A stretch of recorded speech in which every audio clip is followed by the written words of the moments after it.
Hello everybody, Heather R. Hitchman here. I am a fairy tale artist, world builder, and writer creating my own world of Terratoff. You can find out more about me and my work on heatherhitchman.com or patreon.com/Terratoff. So guys, I'm trying to dust off this YouTube channel a bit, and I thought I might try doing some more informal videos like this. Let me know what you guys think, and if you like it. If you don't like it, don't worry. I've been building a stockpile of other footage to make other videos for you guys later on, but we'll talk about that later. First things first, what is this video about? This video is called 10 Things I Wish I Knew When I Was a 20-Year-Old Artist. And you can thank my good friend, Naomi Van Duren, who is also doing a video about this topic. I will put a link below where you can go check out her channel as well. So, what are the 10 things I wish I knew when I was a 20-year-old artist about 10 years ago? So, number one, the art you like to look at doesn't have to be the art that you like to make. As a young artist, I was really inexperienced and overstimulated by all of the different things that I wanted to do and wanted to create. And I think that it's really great to dive into that when you're younger and take in all these different influences and grow as an artist and try lots of different things. But for me, I also felt a lot of pressure to do all these different things at once, and it was quite overwhelming. Even as an illustrator, I have found that I want to try to implement other things into my work, and when I try doing it myself, I don't actually enjoy the process of it. So I wish someone had told me earlier that I don't really need to worry about having overt references to all of the things that I like, that I can just make the art that I like to make and enjoy the other art that I like to enjoy for its own merit. When I started out, I was in the animation industry, and I really love animation. I still do. Ghibli movies are some of my favorite things, but I actually hate animating. So I don't do that anymore, but I still love Ghibli films and all of those great Disney movies as well. I still love animated films, and I don't feel bad anymore that I don't animate. It's a great thing to move past. The second thing I wish I had known as a 20-year-old artist is you don't need art school to be a professional artist. A lot of people, when they are starting out, ask, do I have to go to art school? And the answer is, if you're self-disciplined, no. I went to art school and I learned a lot, but most of my actual growth came from an emotional standpoint, and just like as a person in general, really didn't learn that much about art that I couldn't have learned online for free or much cheaper. So if you have limited funds, or you just want to avoid getting into school debt, which I would highly recommend, you invest what money you have in a great setup or mini studio for yourself, and check out resources like Muddy Colors or One Fantastic Week to learn about technique and the art business. There's tons of other ones out there. Those are just the first two that popped into my head. So ask your other artist friends what resources they like to use. There's a lot of them, trust me. Number 3, I wish that I had been told to become a part of the artist community sooner. When I started out, I was in the animation community, and I kind of felt like an odd duck. I didn't really belong. But once I started to make friends with other artists, it actually started out as caricature artists, funny enough, because that was the industry my husband was in. And I started making connections from them to illustrators, and once I started to meet illustrators and I saw what they were doing and the kind of careers that they were going down, I realized that that was the path that I wanted to follow as well. And if I had seen that sooner and not have been so hung up on the idea that I had to be an animator, then I think I would have saved myself a lot of grief and a lot of stress. So becoming a part of the art community opens up opportunities, and also just kind of helps you find yourself as you see what other artists are doing and how their careers are working out. The fourth thing I wish I had known was that my degree doesn't have to define my career path. For a long time, I felt really guilty that I wasn't this great animator and that I wasn't working for a studio.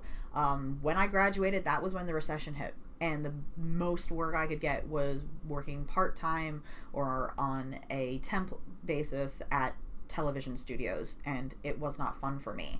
I hated it, and after a particularly bad experience in Fort Lauderdale, I was really broken by that job, and I hated it, and I hated doing all of the things that it required, but I still felt like I had to stay in this industry because it was the closest thing that I could get to my degree, and I didn't want to throw that away. But my husband asked me shortly after that experience, well, if you could do anything, what would you do? And I told him, well, I would make Terratoph, which is the world building project I'm doing. And he said, you should do that. And that just freed me. Finally, someone told me it's okay to not follow that degree and do what you want to do. So if you need to hear that, here's me telling you. You don't need to stick with what your degree is. You can change and evolve, and what you learned during that time isn't wasted. I still am informed by some of the skills and development that I had in college. So it's all just part of the life cycle that we're all going to go through, and the path is artists. So don't feel guilty if your path starts to go away from where your college degree was. I mean, looking back, 20 years old, that's like a baby. I didn't know what I wanted to do. Like, I can't be expected to make major life decisions at that age. So I'm supposed to be beholden to that forever? Nah, I'm in my 30s. I can do what I want. So that's what I'm going to do. And that's what you should do too. So the next thing that I wish I would have known is number 5, I believe. Yes, number 5. If you dread doing the thing, perhaps you need to pick another thing. This kind of ties into the last point. I realized that I hated the process of animating, and I really didn't enjoy any of the techniques or any of the programs. Like, none of it was intuitive to me. None of it made sense. It was a struggle and a battle to force myself to sit down and do those things. And I'm a very self-disciplined person, okay? I'm an army brat. I know how to sit down and get work done. But this was just like draining my soul, and I wasn't making good work because my heart wasn't in it. And I realized I was never going to be as good or as accomplished as any of those other animators because their heart was actually in it. So what did I do?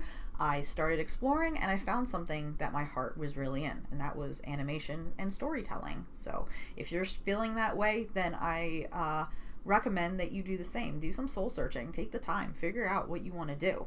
The next thing, number 6, right? Yes, number 6 is I wish that I had gone back to basics sooner to find that thing that gave me the childlike compulsion to create.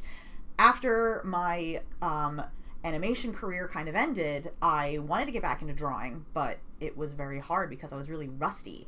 When I was a kid, I would come home from school every day, and I would lie on the cement floor in my basement bedroom, and I would draw listening to B101, oldies news radio station. And I would never do that now. I would never be that uncomfortable anymore to draw. But I did it when I was a kid because I loved it so much. So I had to put myself in a situation where I had that compulsion, that love again. And I did that by creating a little art studio kind of in front of my television. So every day when I was relaxing, just killing time in front of the TV, I would utilize that time to draw. And it was, at first, it wasn't anything big. It was just kind of like doodling and drawing little unicorns. And that's when things started to really take off, when I started getting back to my love of drawing with actual pencil and paper. And eventually that moved into me having my own studio in a totally different room. But to get started, make yourself comfortable in the environment and make it so you just feel compulsed to draw. Like, put it right in front of you so that you have no excuse to avoid it. Make it easy. Make it easy for yourself. The next thing that I wish I had known was number 7, that I can make money doing personal work. And this is something that I learned mostly through 1FW, One Fantastic Week. That, by the way, is a weekly web show where Sam and Pete talk about the art business, and they bring other artists onto the show to talk about how their week has been and what kind of art they're creating. So having that resource every week really opened my eyes to the possibility that I didn't have to be a freelancer anymore. I didn't have to rely on commissions, which are very feast and famine, if you know what I'm talking about. Some months are great and some months you don't make any money. So I started to implement the things that I learned from One Fantastic Week. I started going to conventions and selling my artwork, and I launched my Patreon 2 years ago. And because of those 2 things, I've been slowly but surely taking off the reins of taking more client work and moving my business model into a more self-sustaining self-thriving creation based on my own brand and my own art. So I get to actually make the art that I want to make instead of working on other people's ideas, which was a really great thing, and I'm really happy that I did that.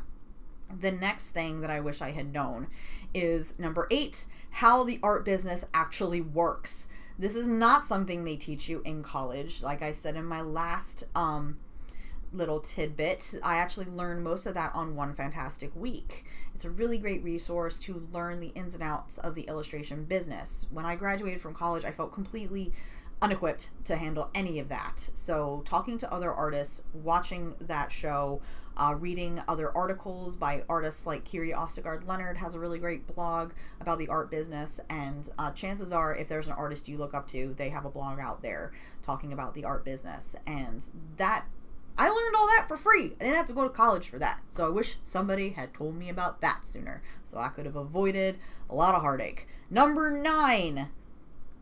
I wrote it very small. It's not a race. I wish someone had told me that. It's not a race. When I was a young and insecure artist and I would look at other people's work, I would feel intimidated and I would feel jealous sometimes. I'll admit it. I'm human. Sometimes I feel that way when I'm looking at other people's work. And I would feel like, oh gosh, there's no way I'm going to catch up. But the great thing about being a young and inexperienced artist is if you actually start working and you put in the time, you can improve really quickly. So you can not necessarily catch up, but you can get a lot closer to the level that your favorite artists are at really quickly. Once you have a basic knowledge of the principles of art and you start to improve, then your growth will slow down, but you will feel a lot more accomplished on your current state and where you are. And who knows, maybe some of those artists that you looked up to as a kid will start to support you. Like some of them are starting to support me now on Patreon, and it's a pretty cool feeling when that happens, I'll admit. So now when I see other artists advancing and doing well, I don't really feel jealous or intimidated anymore. Probably because I'm not really freelancing anymore, so I don't really see them as competition. I see other artists as my brothers and sisters. So when they succeed, I feel good about it. Not just because they're my friends and I'm happy for them, but on a kind of more selfish point of view, that just means that that's something that I can accomplish too. So I like when I see other artists succeed. A rising tide raises all ships. Right? The last thing I wish that I had known, and I'm sorry this video is a little bit long, but I promise we're going to wrap it up, to be confident in who you are. And I wish that I had embraced the dorky unicorn that I am.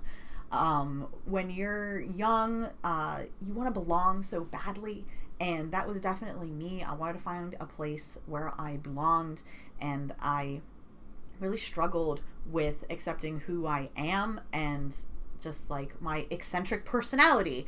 But you know, as I've gotten older, I've gotten more secure in who I am and embracing all of the trials and tribulations that I've gone through, and I actually express a lot of that through the artwork and the stories that I create for my world of Terratoff. A lot of that stuff is inspired by things that I actually went through, and it's a great outlet, not just for my own emotions, but when other people relate to it, it helps them deal with their own emotional problems and emotional circumstances as well. And that is really gratifying to know that my work has touched somebody else in that way.